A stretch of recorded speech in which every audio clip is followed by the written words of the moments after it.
Good morning. Today we're going to be changing out some fittings on our air compressor.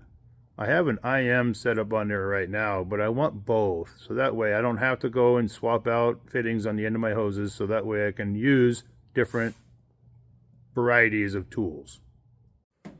Today we're going to adapt this compressor to have both high flow and low flow fittings. A couple pieces and parts. Again, I picked this up at Harbor Freight for, I think it was $13 on sale.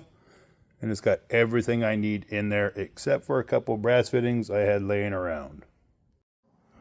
Okay, well, I could go back and get a bunch of different wrenches that fit, different sizes. But you know what? I'm in the middle of doing the job. I don't want to have to go get 20 different tools. There they are. That's all I'm going to need with a little bit of tape.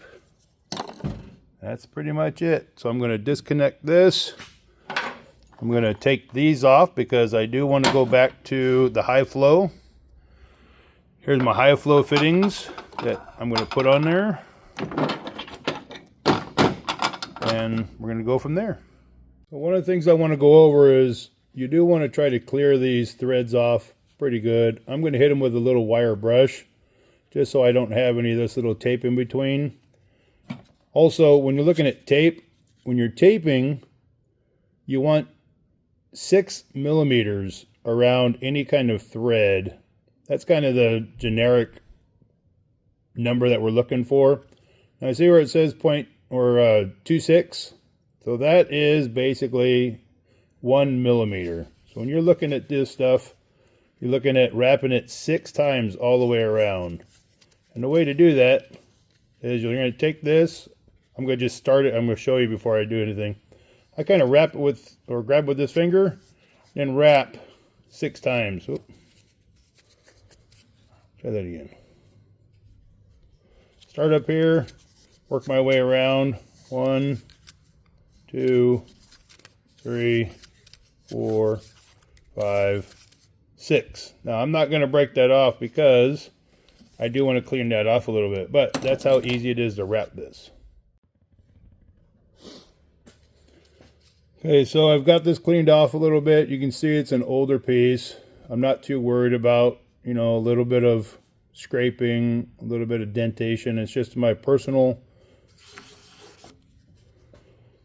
compressor. So I'm only going to use tape. Now, if you're going to do this in an industrial setting, I would use tape and liquid. That way it's not metal on metal, cross-contamination on metal. It can actually corrode. 6, break it off. Come back, do the other side. I like to do all of these at the same time so I don't have to get my gloves back on, back off type of deal. 2, 3, 6, break it off. Smoothing it out, and that's what it looks like.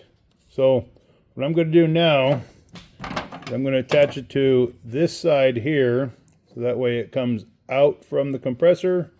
I'm going to have a different fitting here and here. This will probably be the high flow, this will probably be the low flow, because I want all the flow coming out here. Again,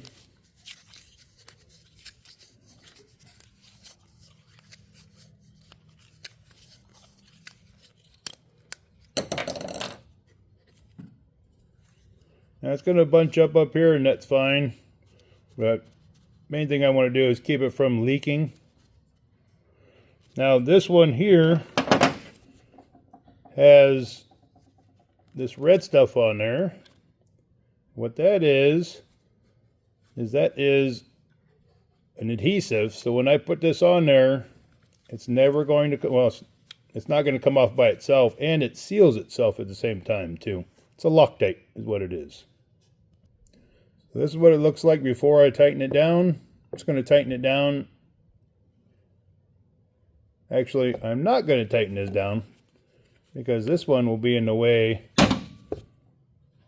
of being able to screw it on to here. So if I were to do that first, then I would have a hard time putting that on. So yes, this is real life stuff. I'm not going to say I'm going to record it 20 times and then show you the good stuff. You're getting it live. So all I'm going to do is tighten this up here, get it pretty snug. Then I will work on this one here. Get it snug. And kind of go from there until I wind up with this being straight out. When I get done, I want this being straight out after this is tightened into here, this is tightened into here, and this is tightened into here. You're going to see when it starts to get tightened up enough where that middle piece starts to turn as well. That means I'm tight enough on this piece here. Now I can work on this piece to tighten up into here.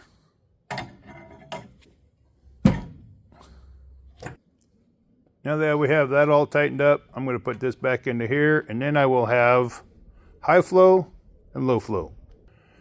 Now that's what that looks like. So now I can plug this one into here, no problems. And I can plug one of these into here, no problems. And I'll show you the difference of high flow and low flow tips. As you can see the different sizes of the high flow and low flow, and this is why I want to go with high flow rather than low flow. Now this compressor will keep up with most of my air tools as long as I'm only running one at a time. When I get into bigger tools, painters, big impact wrenches, this compressor won't hold up. But for general purposes, I like a little bit more flow through here. And yes, that means the compressor will kick on more. As you can see, we're going to start fresh. A little wire brush takes it off really quick. We're going to go ahead and put a little tape on these and then continue on. One thing I do want to point out, you'll notice that there's no tape on the inside of these rings. If there is, you want to kind of scoot it back. Now, the reason being is you don't want that going into your nail gun or whatever tool that you have and jamming up the orifices or jamming up the gun itself. So I like to make sure that this is clear on the inside before I go any farther. So let me go over these fittings just a little bit more now. When I say high flow, they are still the same fitting. They are still the M style fitting. So this is industrial M and this is a V. Now IM stands for industrial. The V is just high velocity. So they're still quarter by quarter. So a 1/4 inch fitting or 1/4 inch thread. You can use the 1/2 inch or 5/8, I do believe. But these, correction. I know I said something wrong. It is not 5/8. It's 1/4 inch, 3/8, and 1/2 inch are the typical sizes. Now you can't go 1/8, but nobody really uses that on the basic air fittings for your house. Now, again, this is the V style, this is the IM style. IM is industrial, V is for high flow, basically. Again, these are the 1/4 inch MPT fittings. So when you look at the thread on there, it's an MPT thread on it. This one has some locker on it, so it helps adhere when you put it into the female side. But I just want to give you the differences on why I'm changing it out again, because look at the airflow itself. Oops. Look at the size of the diameter by itself, so you're going to get a lot more air using this one. So here it is.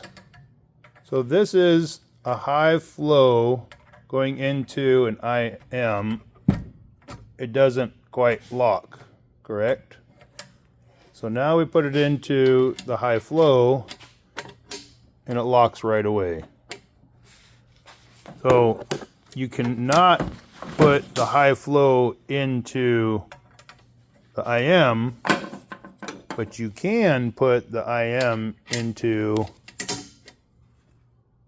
the high flow. Now it will leak, but you can go this way, but you cannot go this way. So that's what it looks like when you have the high flow or the V, and the low flow, the IM fitting, hooked both up at the same time. Yes, I will adjust it both using the one airflow adjustment, so I can adjust my pressure here. The bottom one will tell me what overall pressure I have in the tank, but that's what it looks like. Well, that concludes another day of OG's fixing stuff. I hope you enjoyed it. I hope it works for you. If you have any questions or concerns, please let me know. Again, this is all live feed, so yes, I make mistakes and I own it. Again, this may not be what you guys normally do, but this is what I'm doing. I hope you enjoyed again. OG out.